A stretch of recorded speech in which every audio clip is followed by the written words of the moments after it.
Doctor ortho, अब दर्द भी घुटने टेकेगा। उत्तर प्रदेश की राजनीति में एक बार फिर जाति आंदोलन और सियासी आरोप प्रत्यारोप का नया अध्याय खुल गया है।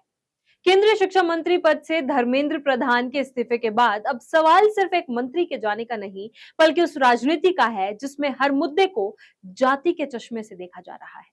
इसी बीच सुबह सपा प्रमुख और यूपी सरकार में मंत्री ओम प्रकाश राजभर ने समाजवादी पार्टी अखिलेश यादव से ऐसा सवाल पूछा है जिसने पूरे राजनीतिक गलियारों में नई बहस छेड़ दी है।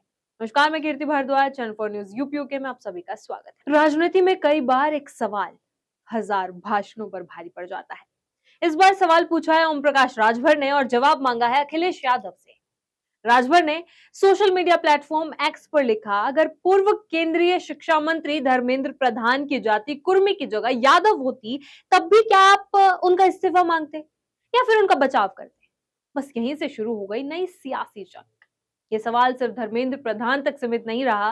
देखते ही देखते बहस इस बात पर पहुंच गई कि क्या देश की राजनीति में फैसले अब योग्यता और जवाबदेही से ज्यादा जातीय पहचान के आधार पर देखे जा रहे हैं। धर्मेंद्र प्रधान के इस्तीफे के बाद सोशल मीडिया पर भी कई तरह की प्रतिक्रियाएं सामने आई। कुछ लोगों ने दावा किया कि विपक्ष, खासकर समाजवादी पार्टी और कांग्रेस ने उन्हें इसलिए ज्यादा निशाना बनाया क्योंकि वे कुर्मी समुदाय से आते हैं। वहीं दूसरी तरफ विपक्षी खेमे के समर्थकों का कहना है कि उनकी आलोचना केवल राजनीतिक और नीतिगत मुद्दों को लेकर की गई थी, ना कि जाति के आधार पर। यानी एक ही घटना के दो अलग अलग राजनीतिक अर्थ निकाले जा रहे हैं।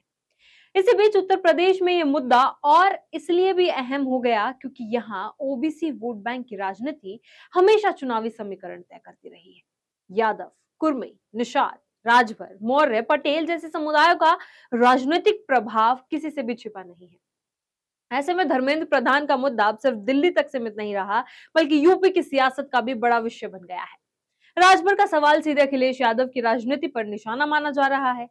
संदेश साफ है, क्या राजनीति में एक ही मुद्दे पर अलग अलग जातियों के लिए अलग अलग पैमाने अपनाए जाते हैं? हालांकि इस सवाल पर समाजवादी पार्टी की ओर से क्या आधिकारिक प्रतिक्रिया आती है, इस पर सभी की नजर बनी हुई है। उधर इस पूरे घटनाक्रम की पृष्ठभूमि भी कम दिलचस्प नहीं रही।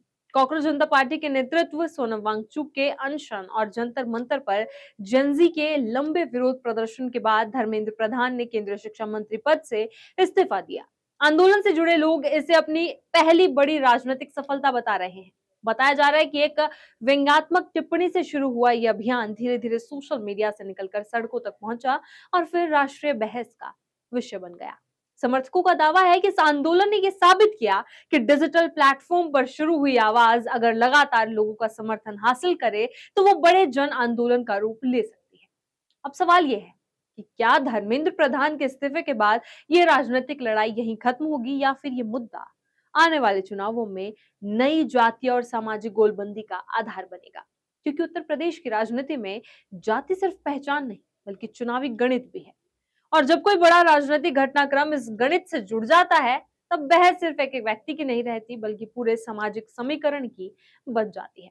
फिलहाल एक तरफ ओम प्रकाश राजभर का सवाल है, दूसरी तरफ विपक्ष की संभावित प्रतिक्रिया का इंतजार। लेकिन इतना तय है कि धर्मेंद्र प्रधान के इस्तीफे के बाद शुरू हुई ये बहस आने वाले दिनों में और तेज हो सकती है। अब देखना होगा कि अखिलेश यादव इस चुनौती का क्या जवाब देते हैं और क्या ये मुद्दा उत्तर प्रदेश की राजनीति में एक नए जातीय विमर्श को जन्म देगा या फिर ये भी सोशल मीडिया की बहस बनकर सिमट जाएगा। आने वाले दिनों में इसकी तस्वीर और साफ होती नजर आएगी। इसी तरह खबरों के लिए बने रहे चैनल 4 न्यूज यूपीओके के साथ। डॉक्टर ऑर्थो, अब दर्द भी घुटने टेकेगा।